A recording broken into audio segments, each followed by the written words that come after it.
Jangan jadi sopir oplet kayak gua. Jadi dong gubernur. Jadi gubernur. Jadi gubernur. Emang kadang-kadang kalau ngelihat dialog ini aneh Den, apa Ronald? Ini nggak ada dalam skenario. Iya nggak ada ya. Nggak ada dalam skenario. Nggak ada. Improvisasi Bang Ben aja. Babe. Skenario ada, tapi artinya ini lebih banyak kepada improvisasi. Ini memang kadang-kadang ungkapan dia tuh kayak misal gini. Anak gua jadi tukang insinyur, itu nggak ada dalam skenario. Ya. Istilah Anak gua jadi insinyur, iya. Tapi begitu dia keluarin, jadi ikon. Iya, Keluarin, betul.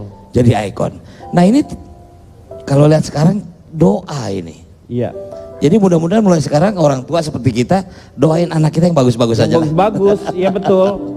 Aku mau nanya sekarang. Ya. Kenapa, apa yang bikin tiba-tiba berpikir untuk pengen jadi gubernur gitu? Dari main film, dari main sinetron, kenapa bisa tiba-tiba belok ke situ gitu? Maksudnya ke politik. Sampai sekarang aja Ariel, mikir, kok bisa ada di sini gitu loh. Serius? Serius, ini memang pada tahun 2007 saya dulu pernah diundang oleh Gusola. Diundang ke rumahnya, Gusola mempresentasikan sebuah lembaga survei internasional. Waktu itu memang Pilkada DKI. Nah dari hasil survei internasional itu, nama saya tinggi sebagai gubernur. Makanya waktu tahun 2007 sempat ramai kan, saya dicalonkan menjadi gubernur DKI.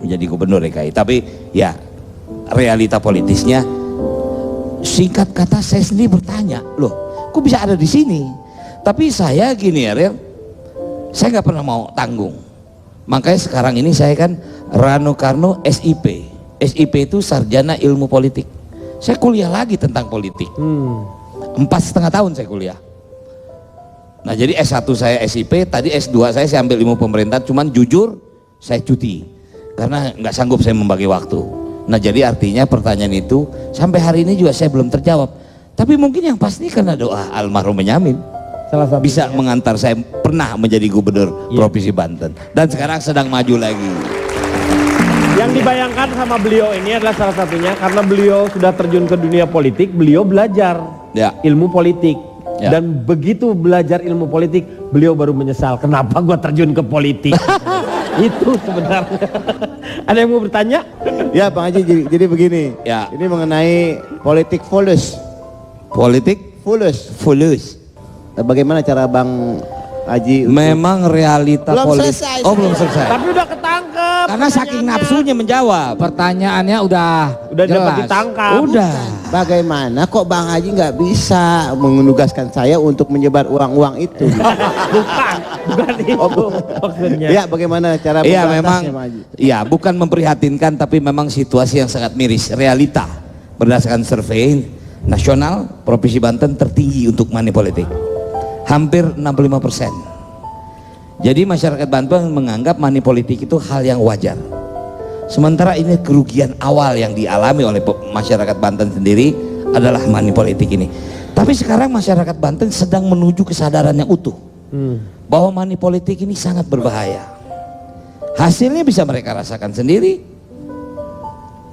Infrastruktur terlambat membangun, dunia pendidikan terpuruk. Memang kita memerlukan waktu untuk memberikan pendidikan politik kepada masyarakat. Dan saya berharap tahun ini inilah momen bagi Provinsi Banten untuk bangkit. Mudah-mudahan dengan adanya ILK ini masyarakat Banten akan sadar bahwa stop money politik. Itu aja. Saya bertanya ini Bang Rano. Ya. Apa yang bisa diaplikasikan Bang Rano seandainya jadi gubernur nanti begitu? Luar biasa. Dari latar Aplikasinya belakang seorang sutradara film atau pemain film gitu. Kira-kira apa yang bisa diaplikasikan nanti menjadi seorang pejabat? Baik, dalam dunia pemerintahan skenario juga ada Pak Jarwo. Yang disebut RPJMD atau Rencana Jangka Menengah Pembangunan Daerah itu skenario. Kenapa setiap pemerintahan 5 tahun? Jadi tahun pertama membangun apa, tahun kedua bangun apa? Karena kita nggak mungkin bisa membangun semua. Tergantung APBD. DKI APBD-nya 70 triliun. Iya, sadis kalau itu sih. 70 Banten triliun. baru 10 triliun. Padahal itu wilayah yang kaya itu. Nah, begitulah Pak Jarwo nasib saya. harus memberikan harapan yang begitu luar biasa. Tapi orang nggak sadar, selamat datang di Bandara Soekarno-Hatta Jakarta itu dulu. Sekarang Banten udah. selamat Tangerang. datang di Bandara Soekarno-Hatta Tangerang, Banten. Iya. Itu karena gubernur bicara dengan presiden bahwa Bandara Soekarno-Hatta itu bukan punya Jakarta, itu punya Banten. Nah, artinya apa? Ini aplikasi yang tadi anda sebutkan. Kita sedang memanfaatkan semua potensi yang ada. 130.000 industri ada di Provinsi Banten. Hampir 60% bayar pajaknya di Jakarta. Karena pabriknya di Banten, kantor pusatnya di Jakarta. Ini juga dilematis. Aplikasinya apa? Kita harus berani mengeluarkan regulasi.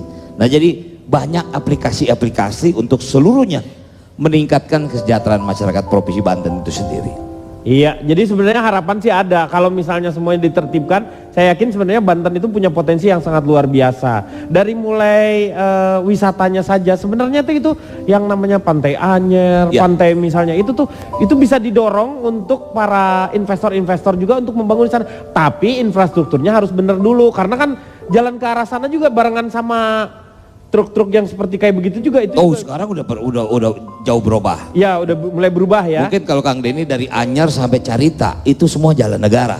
Ya. Memang provinsi nggak bisa berbuat apa-apa. Betul. Pusat. Itu pusat.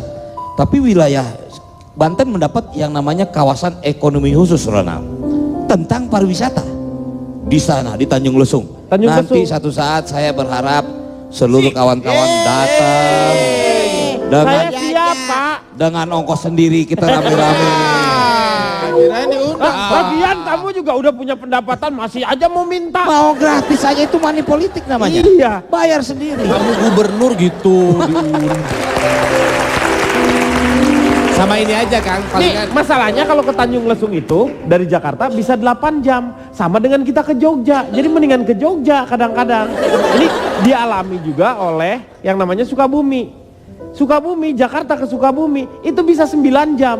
Anda bisa bayangkan itu karena saking macetnya dan dipotong sama pabrik-pabrik di sana.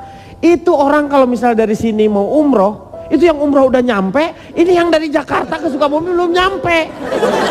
Makanya mau dibangun juga namanya tol nantinya. Moga-moga ini semuanya berkembang menyeluruh lah ini ya. Betul. Moga-moga itu harapan kita semuanya. Ini tepuk tangan lagi dong sekali lagi.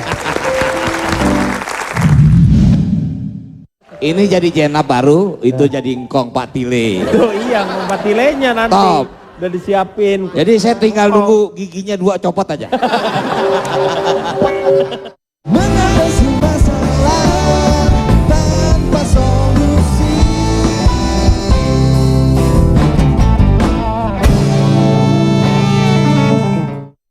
Tanpa solusi.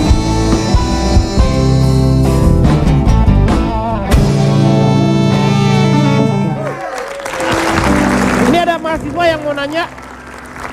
Silakan tentang apa saja sama mumpung ada. Ada yang tinggal di Provinsi Banten? Mungkin yang dari Banten, mungkin ada yang, Kalau saya penduduk Tangsel. ada yang dari Banten? Begitu ditangkap langsung masuk sel. Tangsel. Tangsel. Ada yang dari Banten? Silakan mau nanya apa Erik? Apa Erik merasa yang kurangnya tuh apa buat Banten itu apa? Ya sih paling yang tadi sudah dibahas masalah infrastruktur jalan sih paling itu aja. Jalan. Oh jalan dari yang ke arah Erik juga masih seperti itu? Ya kadang di daerah saya itu namanya itu ada di situ PT Panarup. Oh ya. Pabrik sepatu kadang itu sih. Oh pabrik sepatu di situ? Pabrik sepatu. Terkadang situ sering macet ya. Terkadang macet itu untuk di daerah saya itu ya itu. Erik sendiri rencananya mau jalannya layang atau mau jalan ke bawah? Gua kasih pilihan. Saya sebagai masyarakat ya, Iya. namanya masyarakat, yang manalah yang terbaik aja lah, yang penting jalan khususnya di Provinsi Banten, Tangerang, khususnya di Kota Tangerang bisa lancar, terus kan masyarakat Bagus. juga enak kan, Iya. untuk utamanya khusus yang pengendara kan, motor baik itu mobil kan gitu aja. Oke, terima kasih Erik. Ya Erik ya. Erik ini ada hadiah Erik. Nih Erik dapat topi dari kita ya. Oke Erik, terima kasih Erik ya. Silakan Bang, langsung dijawab dulu dong. Ini kenapa tuh? Apa Iya, pengaruh memang ya? memang ya Banten ini atau Tangerang ini terkenal dengan kota industri. Ya, industri. Itu nggak bisa dipungkiri. Banten ini sekarang 12 juta orang Ya. populasinya. Jakarta kalah.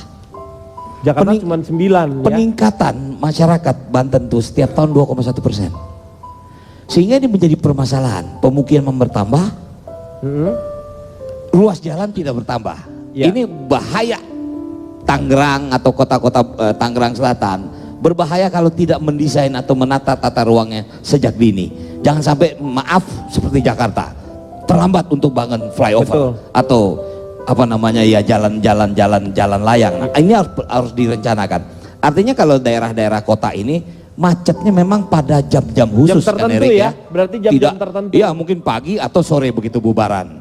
Jadi kalau misalnya nggak mau macet, kamu hilangkan jam kamu, nggak usah buang aja, nggak akan kena macet. Nggak ada tuh namanya jam macet. Tapi mau tidak mau memang itu tetap harus menjadi sebuah kendala. Tapi kan, ya. Itu sedang kita koordinasikan dengan kota. Ya karena ada beberapa juga kalau di Jakarta itu ya, kadang-kadang masuk kantor dengan anak-anak sekolah itu samaan, jadi akhirnya brok gitu kemacetannya. Makanya ada beberapa yang sekolah tuh lebih pagi atau enggak dia lebih ini, jadi supaya bergantian. Bapak Rano Karno, kan saya ini kan sudah fans dari zaman dahulu ya. Iya. Saya tadi sudah dengar pemaparannya tentang pembangunan untuk Banten. Tapi kan itu untuk Banten begitu. Saya kan bukan warga Banten. Jangan dilupakan, Bapak ini kan juga bukan hanya milik warga Banten, tapi milik Indonesia. Karena artis, saya ingin ya. tahu, karena zaman dulu kan filmnya banyak sekali. Iya. Ini pertanyaannya saya nih, apakah ada mungkin dalam waktu dekat film atau mungkin masih mau main lagi film yang bisa dinikmati oleh Bukan film, film. film? Bukan film. Film. Film. Film. Iya. Pak, jangan mempermalukan saya di sini lah, Pak. Iya. Film ya, film. Film. Bapak ada masalah apa sih sama saya, Pak? Itu yang Orang sana. Saya selalu salah. Coba anak Jadi ajarin. apakah masih akan memproduksi? Apakah masih akan memproduksi bikin film? Mungkin ada yang Ini kita aku tunggu kasih gambaran sedikit ya, Ria. comeback-comebacknya gitu. Dulu itu Sidul itu ditempatin ini kalau nggak salah hari apa ya, hari Sabtu apa enggak? Itu ditempatin dengan sebuah keberanian, ditempatin di hari Senin yang penontonnya itu luar biasa, nggak pernah ada yang nonton di situ, jelek aja. Masuk di hari Senin ya kalau nggak salah ya. Dan itu menjadikan sebuah tren, orang memang hari Senin itu bisa cepet-cepet pulang dari kantor sebenarnya hanya untuk nonton Sidul. Bayangkan kalau ada YouTube, dicuekin. Ya karena sekarang kemajuannya seperti itu. Tapi waktu dulu tuh ya serunya begitulah. Nonton bersama dengan keluarganya bareng-bareng seperti itu. Masih ada keluarga itu memang nonton film-film yang sehat. Nggak, kali aja nanti bikin apa Sidul anak sekolahan yang berikutnya, misalnya saya usul Sarah misalnya Ariel Tatum, yang jadi Sidul saya misalnya. Bentar Pak. Kalau Sidul pasti yang mudaan. Mungkin Bapak Patile mungkin. Yes, yang sepuh dong. Pak Jarwo menjadi oplet. Jujur Ari, Bapak ini sekarang ini kerinduan lebih banyak menulis. Nah sekarang nih saya sedang mempersiapkan apa? Sidul Reborn. Jadi benar Den. Ini jadi jenap baru, itu jadi engkong Pak Tile. Tuh iya, Patilenya nanti. Top. Udah disiapin. Jadi saya tinggal nunggu giginya 2 copot aja. Mau sekarang aja Pak, mau sekarang. Sekarang aja mau nggak? Yuk, sekarang coba. Enggak, kamu yang lonjokin mau. Oke, Ronald ada pertanyaan? Mantap itu Pak. Kayaknya sebagai aktor udah panjang lah perjalanannya, sutradara juga, gubernur juga. Masih ada hal yang belum kesampaian nggak sih? Saya nggak pernah merencanakan apa. Saya nggak pernah dari dulu, Ronald. Ya semua kawan-kawan. Karena dari segala struktur keluarga, sebetulnya saya nggak mungkin. Saya ini keluarga yang sangat tidak miskin, tapi sederhana. Iya. Ayah saya almarhum Soekarno M. Nur seorang seniman. Dulu tahun 60 itu seniman, yang dibilang seniman Senen, itu pelecehan. Artinya apa? Tidak mungkin saya bisa jadi seorang bintang. Karena saya dari keluarga yang miskin. Sekolah setiap hari jalan kaki. Dan ayah saya sendiri melarang anaknya jadi seniman. Itu menjadi lucu. Iya. Tapi dia selalu melibatkan saya dalam dunia kesenian. Nah tiba-tiba saya punya obsesi. Saya ingin buktikan kepada ayah saya bahwa tujuan atau pilihan dia itu tidak salah. Nah yang menarik Ronald, kawan-kawan semua, ada satu tokoh yang menyelamatkan saya, yaitu saya menemukan buku, judulnya Sidul Anak Jakarta. Itu saya baca dari umur saya 8 tahun.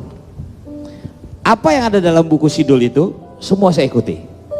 Sidul dagang kue masuk kampung keluar kampung, sejak kecil saya lakukan itu.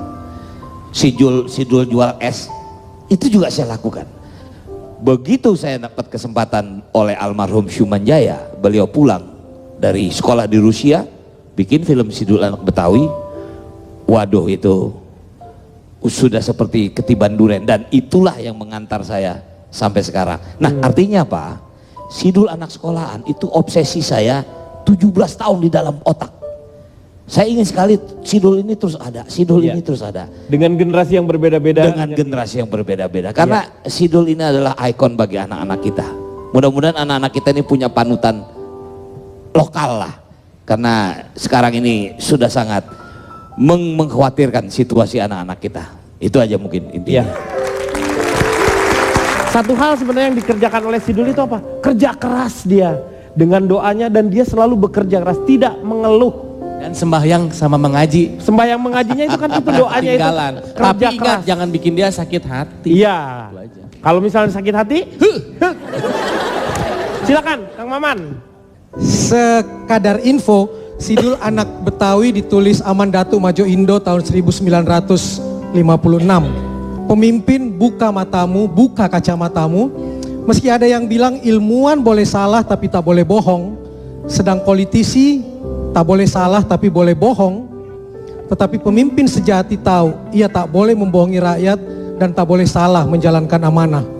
Terakhir teringat kata Gusmus, jangan banyak mencari banyak, carilah berkah. Banyak bisa didapat cukup dengan meminta, tapi memberi akan mendatangkan berkah. Pemimpin yang baik tidak semata berorientasi nafkah, tapi mencari berkah. Ingat kata Rano, ingat juga dialog Bang Ben di luar skenario di Sidul. Stop money politik, percayalah pada kekuatan doa orang-orang baik. Terima kasih untuk Bang Rano yang sudah bersama-sama dengan kita. Semoga malam hari ini banyak manfaat yang kita dapatkan. Saksikan terus ILK-nya di Trans 7. Selamat malam, sampai jumpa. Anak Betawi ketinggalan zaman, katanya anak Betawi gak berbudaya, katanya aduh sialan.